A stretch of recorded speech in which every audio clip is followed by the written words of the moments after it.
के कुछ अब तक में आपको दिखाएंगे लाहौर में एक और दिल दिला देने वाली कहानी। एक लम्हे में सब पलट गया, घर उजड़ गया, क़यामत बिजली बनकर गिरी। आप देखेंगे अपने बच्चों के लिए बर्गर शवारमा लेकर जाने वाले बाप को बेरहम गाड़ी ने 10 मुहर्रम की रात को किस तरह कुचल डाला, पीस डाला, राह से हटा दिया। सड़क पर खून, अमीन की हसरत भरी आंखें जिनमें अपने बेटों की मुस्कुराहट थी वो हमेशा के लिए बंद हो गई। यहाँ तक के मतवफी के भाई को भी बेरहम गाड़ी ने उड़ा कर फेंका। वो बच तो गया लेकिन जीने की तमन्ना मर गई। छोटे को देखा, मेरी आंखें फटी की फटी जाएगी, वो स्ट्रेचर पे है, मैं बैठा हूँ सामने सीट पे।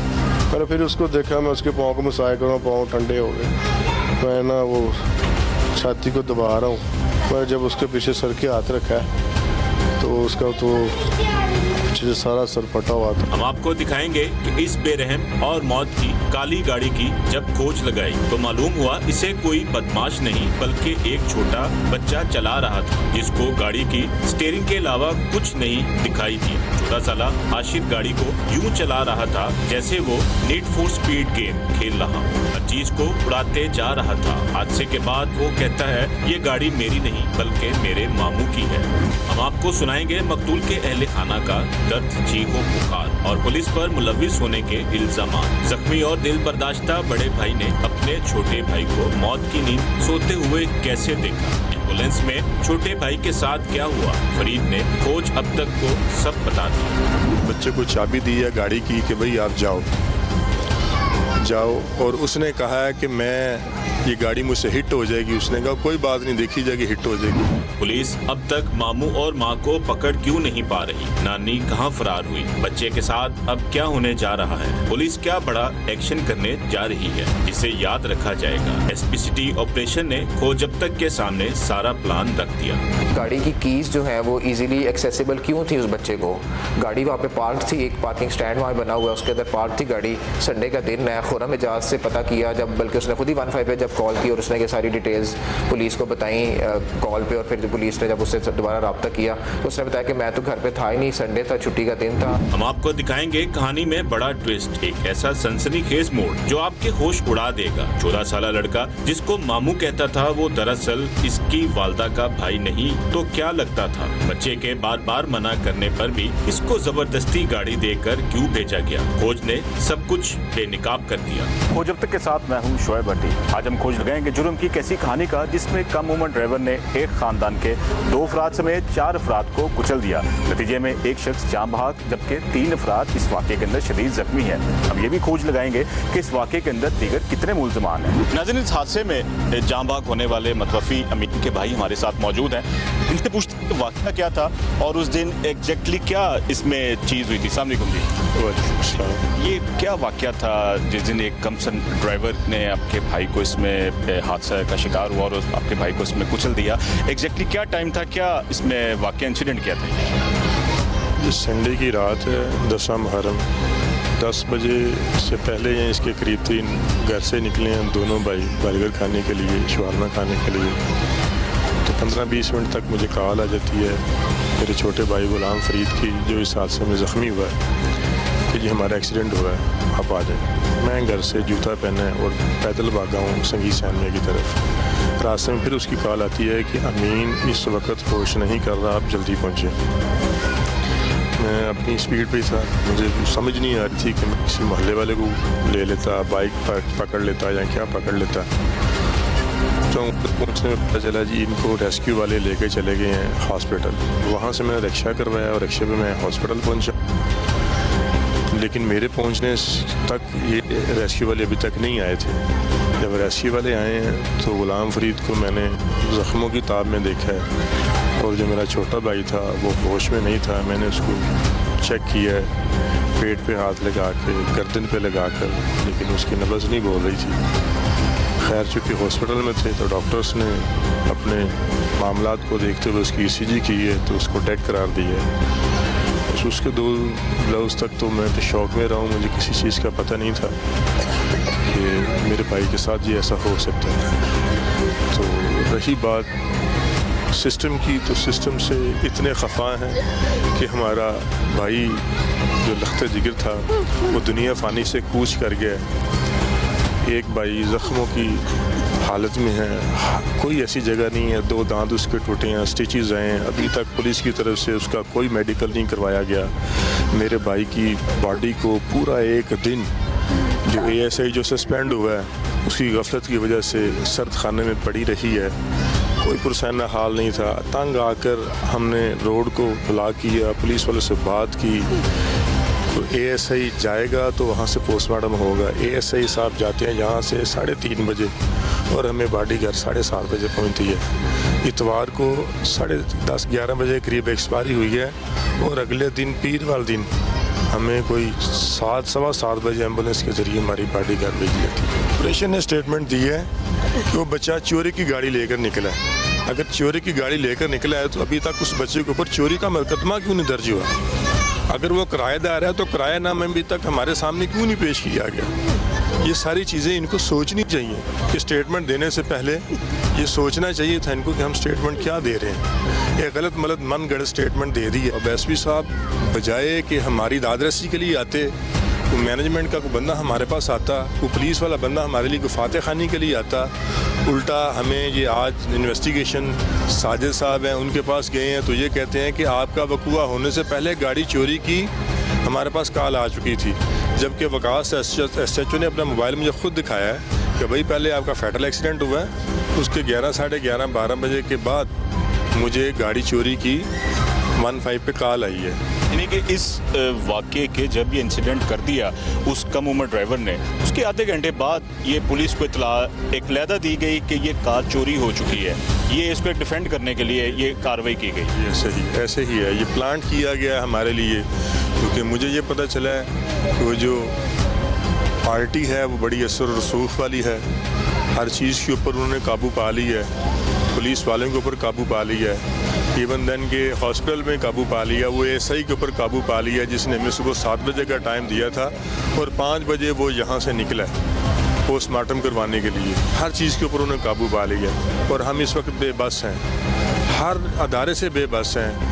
हर सोशल मीडिया हमारे पास आ चुका है, हमारी किसी के पास कोई आवाज़ नहीं पहुंच रही। चीखो पुकार हमारे घर वालों ने की है, बीबियों ने की है, भाइयों ने की है, लेकिन हमारी कोई सुनवाई इस वक्त तक नहीं हो रही। तो ये बताएं कि आपका जो भाई है दूसरा, उनकी कंडीशन क्या है? आप लाइव उसको देख सकते हैं, उसकी कंडीशन क्या है। उसके 2 दांत टूटे हैं, स्टिच चाहिए, उस दिन का वो उठ नहीं रहा। अभी तक उसका मेडिकल नहीं करवा सके पुलिस वाले, अभी तक उसका मेडिकल नहीं करवा सके कि उसको आया वो उसमें कुछ चोट लगी है, वो कैसे ज़ख्म है कैसे नहीं है। ये पुरसैना हाल है हमारा। और साजिद साहब का ये सुनने में आया था वो हमारे पास फातह खानी के लिए आ रहे हैं। वो क्या कहते हैं, आई विटनेस क्या कहते हैं? ये कहते हैं कि बच्चा आ रहा था बड़ी स्पीड के साथ, तो CCTV भी नज़र आई है, लेकिन वो नहीं मानते ना। वो ये कहते हैं कि जनाब बच्चा गाड़ी चोरी की लेकर आया, उसी वक्त बच्चे ने वीडियो पैगाम दिया, उसी वक्त जो नशर हुआ है कि जी मेरे मामू ने मुझे गाड़ी दी है। अब वो मामू की उसका क्या रिश्ता है उसकी वालदा के साथ, ये वो इन्वेस्टिगेशन वाले बता सकते हैं। उसको अरेस्ट करके उसको माँ को पकड़ के, उसकी नानी को पकड़ के, उसका जो बाप है सामने मलिक हार्डवेयर का मालिक है, जो उस बच्चे का बाप है, जिसका ये कहना है कि जी मैंने उसको फारिग कर दिया है, मैंने डिवोर्स दे दिया। अभी डिवोर्स दिया ऑन तो आप कर रहे हैं, उसको खर्चा हर महीने आप उसको दे रहे हैं, तो ये तो आप डिसऑन नहीं कर सकते उसको। नाज़रीन, इस कार हादसे में जख्मी होने वाले गुलाम फरीद हमारे साथ मौजूद हैं, इनसे पूछते हैं और ये खोज लगाएंगे कि क्या वो कमसन ड्राइवर ही गाड़ी ड्राइव कर रहा था कि उसके साथ कोई और भी बैठा था। अस्सलाम वालेकुम। वालेकुम सलाम। फरीद साहब ये बताएं उस दिन क्या हुआ था? सर हम घर से निकले हैं बच्चों के लिए शवारमा लेने के लिए। शवारमा लेके गाड़ी टर्न कर रहे हैं बाइक, तो थोड़ा सी आगे गए हैं, मैं साइड पे था, फुटेज में देखा होगा CCTV की, साइड पे था, मैं जा रहा हूँ, पीछे से मुझे ऐसे लगा है जैसे कोई ना मिसाइल लगा है, बम फट गया। मैं लोगों ने बताया इसके बाद जो मिसाइल वाली बात है ना, यहाँ तक मुझे याद है, बाद में याद नहीं। बाद में वहाँ के लोग आए, उन्होंने बताया भी जो मैंने किया, एक्शन हुआ, वो मुझे मेरी बाइक काफ़ी आगे चलेगी, मैं उसके साथ ही की सड़क तो आ गया हूँ। फिर मैंने लोगों ने मुझे पकड़ा, उठाया, मैंने अपना मुंह टॉवल के साथ साफ़ किया।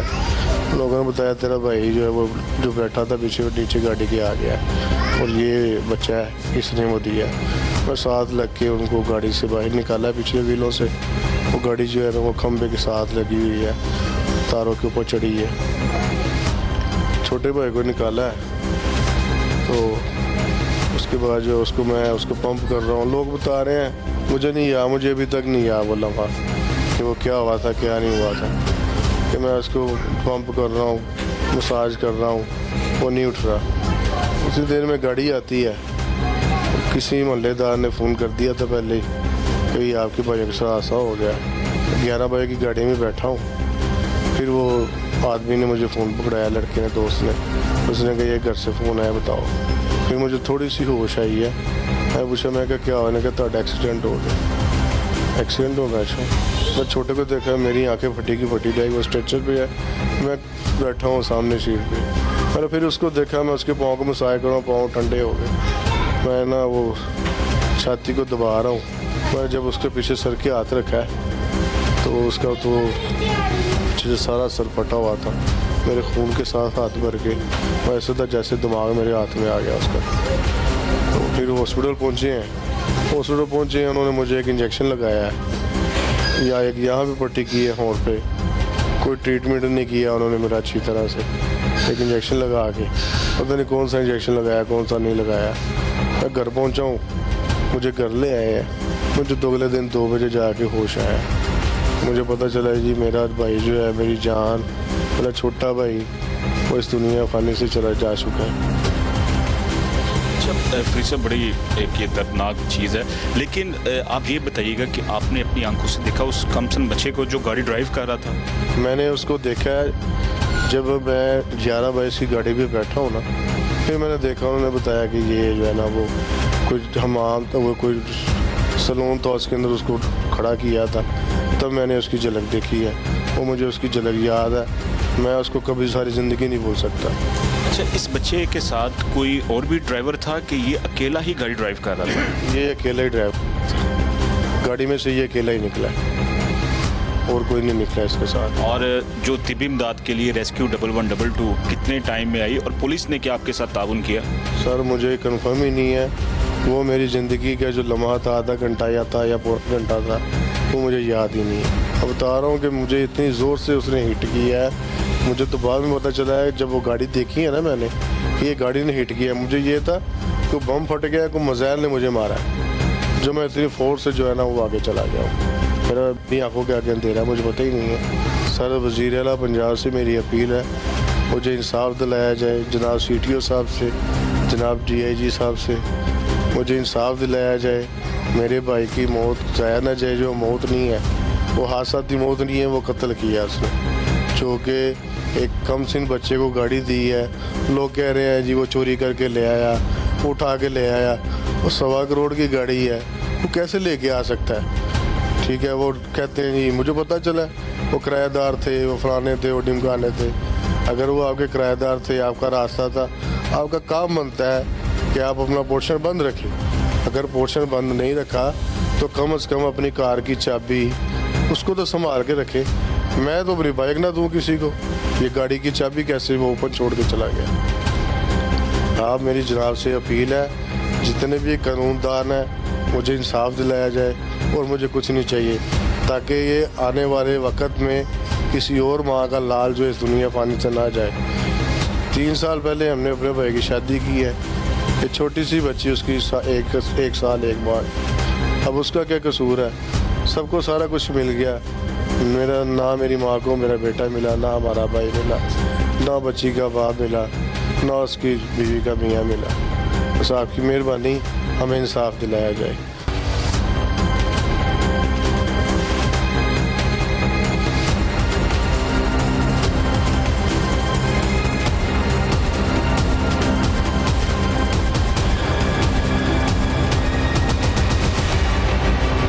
इस कार हादसे में हम खोज लगाने पहुंचे SP city operation Bilal Ahmed के साथ। इनसे पूछेंगे कि ये क्या वाकया था और क्या इसमें जो ड्राइवर मुलजिम है वो कम उम्र ही है, क्या उसके साथ कोई और मुलजिम भी था, या वो बच्चा अकेला ही था इस वाकये के अंदर। बिलाल साहब बहुत शुक्रिया आपका। जी थैंक यू सो मच। ये क्या वाकया है जिसमें कम उम्र ड्राइवर ने एक शख्स को कुचल दिया और 4 अफराद को इसमें जख्मी कर दिया? जी बेसिकली ये 10 मुहर्रम को रात को जो है लास्ट संडे उस दिन रात को 10:30 बजे 10:30 PM अराउंड 10:30 PM ये पेश आया वाक़या, जिसके अंदर 2 मोटरसाइकिल पे 2 बंदे, जिसमें एक मोहम्मद अमीन है और एक उसका भाई फरीद है, वो अपने किसी काम से अपने घर वापस जा रहे थे और घर जो था उनका शादरा विलेज है, जो गांव है जिसको शादरा पिंड वहाँ पे कहते हैं, वो उधर जा रहे थे उस मेन रोड पे जो that is leading to Shahdara village, उस पर जा रहे थे। तो पीछे से एक बहुत ज़्यादा स्पीड में एक गाड़ी आई है, MG गाड़ी है, वो जाके वो स्पीड से उसको हिट करती है और वो बहुत स्पीड आगे जाके, जिस तरह हमने CCTV फुटेज देखी है वायरल हो गई,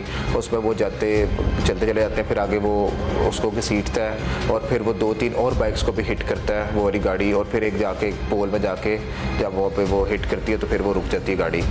तो अब ये ऑन द स्पॉट वो मोहम्मद अमीन जो वन ऑफ द बाइकर्स है उसकी डेथ हो जाती है और फरीद को लेग पे क्रिटिकल इंजरीज आती हैं, मतलब उसका फ्रैक्चर हो जाता है और फिर वो अंडर ऑपरेशन वो सारा अभी चल हो गया होगा, अब तक 3-4 दिन हो गए हैं इस बात को।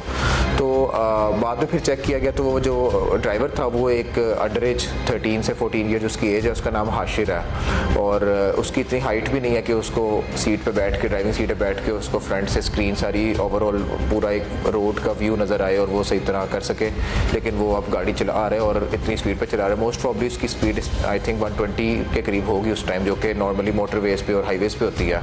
तो ये बड़ा अनफॉर्चुनेट है कि इतनी ज़्यादा स्पीड पे एक बच्चे को गाड़ी नहीं चलानी आती और वो उस तरह चला रहा है, लेकिन जो है वो देखा जाए तो शायद एक तो गाड़ी तो उसको नहीं चलानी आती, दूसरा ऑन स्पॉट वो शायद डिस्टिंग्विश भी नहीं कर सका एक्सेलरेटर और ब्रेक में, शायद उसने जो है वो पैनिक में या कुछ जो भी हुआ उसके माइंड में नहीं आया, या उसका एक्सपीरियंस तो था ही नहीं बिल्कुल भी, 13-14 ईयर्स उसकी एज है, तो उसने एक्सेलरेटर को ज़्यादा प्रेस कर दिया और वो गाड़ी की स्पीड ही रही बहुत ज़्यादा और वो इस तरह जाके हिट करती गई और आगे भी 2-3 और बाइक्स को भी हिट किया।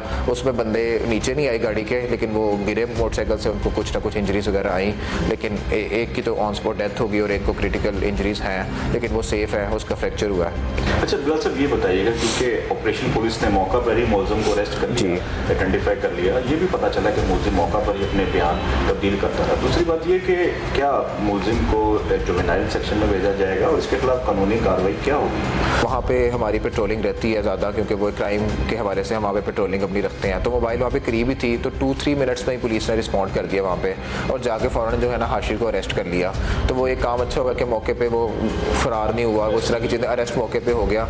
और उसके बाद जो बाकी फिर चीज़ें ज़रा चेक करने लग गए कि उसका क्या बैकग्राउंड था। ऑब्वियसली उसने थोड़ा सा मिसगाइड भी पुलिस को किया कि ये मेरी गाड़ी जो है, पहला क्वेश्चन तो ये करते हैं कि बेटा ये आपकी गाड़ी आपके पास कहाँ से आई, तो उसने बताया कि मेरी मामू की गाड़ी है, मामू का नाम उसने खुर्रम एजाज बता दिया, ठीक है। फिर बाद में हमने वेरीफाई किया तो खुर्रम एजाज उसके कोई मामू नहीं है, उसके अपने 3 मामू जो है वो आउट ऑफ कंट्री हैं, इंग्लैंड में है या आउट ऑफ कंट्री किसी और जगह पे हैं। फिर उसका बैकग्राउंड चेक किया, क्योंकि फैमिली को भी हम इन्वॉल्व करते हैं, ऑब्वियसली 13 से 14 ईयर्स एज का बच्चा है, तो पेरेंट्स की परमिशन के बगैर पेरेंट्स ने ही गाड़ी लेके दी होगी या पेरेंट्स जो हैं वो उनकी परमिशन से ही वो बाहर निकला होगा, तो हम वो वाला एंगल भी एक एक्सप्लोर करते हैं और उनको भी फिर FIR में इस तरह अकाउंटेबल ठहराते हैं, उसको इंक्लूड करते हैं कि उनकी भी प्रॉपर रिस्पॉन्सिबिलिटी बनती है कि इतना छोटा बच्चे के हाथ में गाड़ी आपने दी हुई है। तो ये चेक करवाया बैकग्राउंड, तो पता लगा कि उसके पेरेंट्स जो है डिवोर्सी हैं, उसकी मदर की कहीं और शादी हो चुकी है और वो अपने फादर के साथ भी नहीं रहता, उसके फादर की कोई हार्डवेयर की शॉप है, वो अपनी ग्रैंड मदर कोई नानी माँ है उसके साथ रहता है वो। और खुर्रम जिसका वो नाम ले रहा था, अपना मामू बता रहा था, वो उसका कोई मामू नहीं है, जिसकी गाड़ी थी वो उसका मामू नहीं है, वो जो है बेसिकली ये लोग, ये बच्चा और इसकी जो ग्रैंड मदर है वो टेनेंट्स हैं खुर्रम एजाज के। खुर्रम एजाज उस घर का ऑनर है और ये जो है ये शादरा बस स्टॉप वाली साइड पे रहते हैं। खुर्रम एजाज उस घर का ऑनर है और ये उसके टेनेंट्स हैं। तो ये सब कोई मामू वगैरह नहीं है, जिस तरह वो बच्चा उस टाइम बता रहा था ऑन स्पॉट, या जब हम प्रिलिमिनरी इंटेरोगेशन हमने की तो वो ये बता रहा था। खुर्रम को भी आपने इंटरोगेट किया? खुर्रम नहीं आया। खुर्रम को जैसे ही पता लगा कि गाड़ी जो है वो हिट होगी और इस तरह उसमें एक बंदे की ऑन स्पॉट डेथ हो गई, तो उसने 15 पे कार थेफ्ट की कॉल कर दी कि मेरी तो गाड़ी चोरी हुई है। उसने कार थेफ्ट की कॉल कर दी कि मेरी गाड़ी चोरी हुई है, और लेकिन चोरी इस तरह तो नहीं होती। हमने ऑब्वियसली ये चीज़ें सारी एक्सप्लोर की कि उसने अपने आप को सेव करने के लिए, या ऐसी उसको इत्तला मिली है कि उस कार से एक्सीडेंट हो गया और उन्होंने फौरी तौर पे 15 पे कॉल की कि मेरी गाड़ी चोरी हो गई है और उसको नहीं पता कौन चोर ले गया। लेकिन ऑब्वियसली गाड़ी जो थी वो ऊपर बच्चा उनका टेनेंट है ये वाला हाशिर, वो जानता है उसको, कितने अरसे से वहाँ पे वो रह रहे हैं, तो वही गाड़ी ले गया ना। बस इसमें ये चीज़ ऑब्वियसली अब देखने वाली है, जो कि इन्वेस्टिगेशन में इसका पार्ट बनाएंगे कि गाड़ी की कीज़ जो है वो इजीली एक्सेसिबल क्यों थी उस बच्चे को। गाड़ी वहाँ पे पार्क थी, एक पार्किंग स्टैंड वहाँ बना हुआ है, उसके अंदर पार्क थी गाड़ी। संडे का दिन है, खुर्रम एजाज से पता किया जब बल्कि उसने खुद ही 15 पे जब कॉल की और उसने ये सारी डिटेल्स पुलिस को बताई कॉल पे, और फिर जो पुलिस ने जब उससे दोबारा रब्ता किया तो उसने बताया कि मैं तो घर पे था ही नहीं, संडे था, छुट्टी का दिन था, 9-10 मुहर्रम की छुट्टी थी, तो मैं तो अपनी किसी रिलेटिव या सिस्टर के घर रावी रोड वाली साइड पे गया हुआ था, गाड़ी यहाँ पे पार्क थी। तो गाड़ी की जो है वो इतना ईजीली एक्सेसिबल और अवेलेबल क्यों है कि वो बच्चा उसकी परमिशन के बगैर, वो खुरम घर में है नहीं और वो उसकी परमिशन के बगैर चाबी लेता है, गाड़ी को रिवर्स करके पार्किंग स्टैंड से निकालता है। और ये भी बात कुछ समझ पता लगी थी कि जब वो रिवर्स करके पार्किंग स्टैंड से निकाल रहा था उस घर से जहाँ से वो निकला था, वहाँ पे भी किसी साइकिल को, बाइसिकल होती है उसको भी उसने कोई हिट किया, लेकिन उसमें कोई नुकसान वगैरह ज़्यादा नहीं हुआ। फिर भी वो वहाँ से निकल के फिर उसने दोबारा ये इतनी स्पीड लगाई और ये वाला इंसिडेंट कमिट हो गया उससे। तो गाड़ी की क्यों इतना इजीली अवेलेबल थी, तो ये वाला आई थिंक एक इम्पॉर्टेंट एक पॉइंट है जिसमें जो है जिसकी गाड़ी है उसको भी जो है वो तफ्तीश में शामिल किया जाना ज़रूरी है। कानूनी कार्रवाई क्या होगी इसके खिलाफ?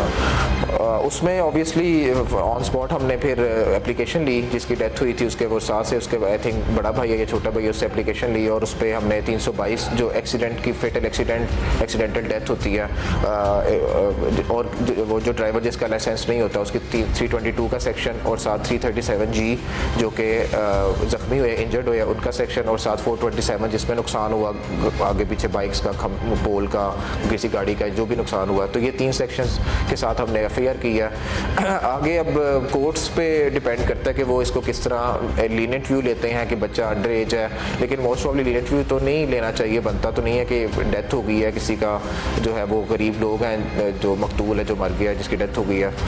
और देखते हैं उसमें आगे फर्दर इन्वेस्टिगेशन में चीज़ें, मुल्ज़िम पकड़ा हुआ है, चीज़ें सारी क्लियर हैं। अब इन्वेस्टिगेशन में इसका क्या, किस पर्सपेक्टिव से इसको लिया जाता है, क्या इसका लीनेंट व्यू लिया जाता है या वो जुवेनाइल कोर्ट्स में ट्राई किया जाता है उसका, तो वो आगे फर्दर इन्वेस्टिगेशन में चीज़ें समझ। चंद माह के अंदर ये दूसरा एक इंसिडेंट है। पहला इंसिडेंट डिफेंस में पेश आया जहाँ पे 6 अफराद को एक बच्चे ने कुचल दिया, वो भी अंडर एज है। दूसरा वाक़या ये शादरा में चंद रोज़ कबल पेश आया। इसमें वालिदैन के लिए आपकी तरफ से बतौर एसपी ऑपरेशन सिटी डिवीजन आपका क्या मैसेज है? जी वही मैसेज है जो आईजी साहब का भी मैसेज है और हमारे सीनियर सारे ऑफिसर्स का मैसेज है कि अंडर एज जितने भी बच्चे हैं उनको बिल्कुल लाइसेंस के बगैर 18 ईयर्स से पहले जो है वो गाड़ी इस तरह देना और उसकी इजाज़त देना कि वो चलाएं, इसकी बिल्कुल इजाज़त नहीं देनी चाहिए। और इस पर प्रॉपर क्रैकडाउन भी चलता रहा है। पिछला जो डिफेंस का इंसिडेंट हुआ था उसके बाद से क्रैकडाउन चल रहा है, जहाँ पे भी रोड्स पे ट्रैफिक वाले इस पर ज़्यादा क्रैकडाउन कर रहे होते हैं। रोड्स पे किसी भी जगह पे